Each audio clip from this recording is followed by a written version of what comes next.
on to our final game that we've been playing over the week before we get to our gateway game, and that is this week Castles of Burgandy with you, Mr. Damien. Thank you. Castles of Burgandy is an older Steffenfeld game. So Steffenfeld is your sort of atypical Euro designer where he's kind of famous for designing games which are deemed to be kind of point salad-y games. And what I mean by that is almost every action you take in his games will typically generate points.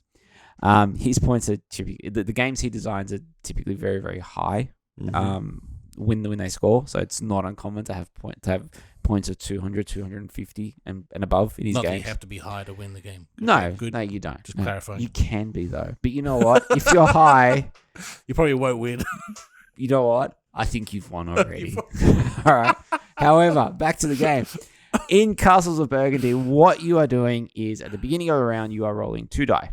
So every single player at the table will have 2 die to roll, and they represent the actions that you are taking in the game. So you have 2 dice, and that means you are taking at least 2 actions. What you have in front of you is you will have your own personal board, and your personal board is where you are placing tiles into. In front of all the other players in the middle of the table will be a common board. That common board is where the tiles are coming from. And the board will have pools of tiles, and they will have numbers 1 to 6 all the way around. So, as you can imagine, if you happen to roll a 2 and a 3, that means one possible action is you could take a tile from the number 2 pool and the number 3 pool. When you take a tile that goes into your staging area on your board, the other action you can do with your dice is you can take one of those tiles and put it on your personal board. Your personal board will have it is a hex grid. Actually, no, it's a hex inside. It's hexes inside a larger hex. Mm-hmm. Okay. And that is that there's 2 kind of important factors. There's 2 important things to remember on your board. The board is made up of multiple colored areas. Those areas may be made up of 1 or up to 5 hexes, or even there's some boards that actually have up to 8 hexes. But then also there will be numbers of from 1 to 6 on those various tiles. Representing the dice and That's all that right. stuff, yeah. So the other action you can take is you can take one of your die, and assuming that you have a tile that not only matches the color, but matches the number of the die that you are trying to use, you can place a tile there. Sweet. The advantage of the various tiles that you're placing will do everything from giving you points, giving you additional actions, changing turn order, so moving you up in turn order, allowing you to collect goods, which are another thing that you can get in the game, which you can then sell for money that you can then use to purchase tiles. So money in this game is a way to get additional actions, basically. And you are doing this, again, to just get points. That's really it. Person on the highest, the person has the most amount of points wins. But the cool little rub with the game is that certainly the version that I prefer to play, which is in I think it was a 20th anniversary edition or something like that. There was definitely an anniversary edition. Couldn't be 20th because it was released in 2011. Then so, mate, you're playing the future version from maybe the 10th anniversary. It must be the 10th anniversary edition of it. But essentially, everyone gets different boards. Yeah. Okay. So everyone will have everyone has basically a different idea on what they want to do to complete their board or to get as many tiles out as possible. And the other thing that you are trying to do, and what really makes it important, is that every round in this game, you get bonus points for completing a colored section on your board. So like I said, every section, there are different colors. Sometimes there are multiple sections of the same color. Yep. A section could be a single tile. But in the first round, if you complete that section, you get 10 bonus points. Mm-hmm. Right. Whereas if you do it in the last round, it's only worth 1 bonus point. Yeah. Okay. And essentially you are playing this game trying to work out how you can squeeze additional actions. That's really what the game is about, is working out how you can squeeze these additional actions. Yep. Is there a craps aspect with the rolling? Like, do you get better value for landing a 12 and choosing one action of a cumulative value? No. So it really is a case of when you are placing tiles on your board, they have to touch an existing tile. Mm-hmm. So one thing you are also doing is you are considering well, if I put this tile here, it then means I'm have to limiting. roll X, Y, I have Z. to roll Yeah, these yeah. numbers, and it is entirely possible that you could corner yourself and say, well, I've now placed this tile here.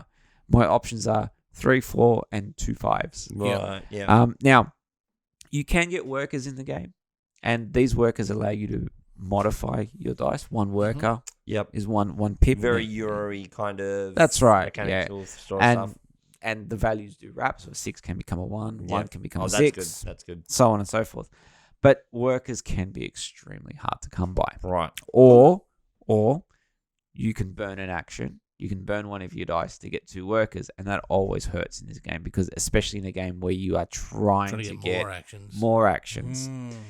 It is a great game. That seems like even just on what you've explained there, just a really interesting mechanic to burn to get two workers if they're expensive to get in the first place. Yes, that seems like a very much a devil's temptation kind. It is absolutely is, especially when there are certain tiles. So there's one brown tile in particular.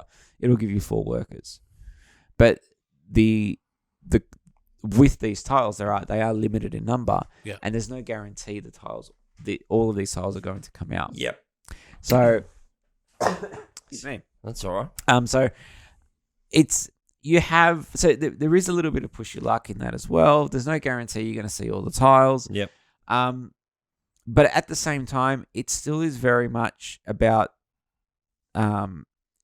squeezing efficiencies out of what's in front of you at the moment. Okay.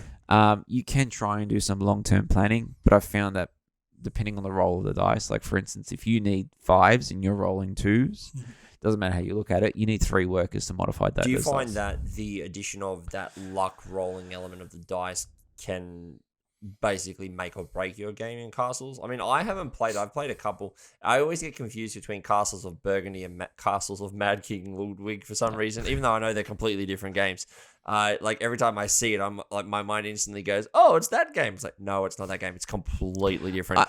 But do you find that the dice rolling can make or break you in that sense, or not so much? No, because one thing I failed to explain is that when you perform a shipping action, so when you put blue tiles on your board, you then collect cargo from basically anywhere on the board from one section. Right. That cargo also has dice values. Right. And okay.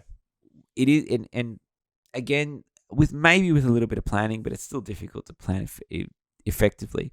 What you could do is you could take cargo and use that as like a last resort action. You could say, well, I can't place this tile, but I could sell some cargo, get some silver, and then maybe buy a tile from the common market in the middle of the board.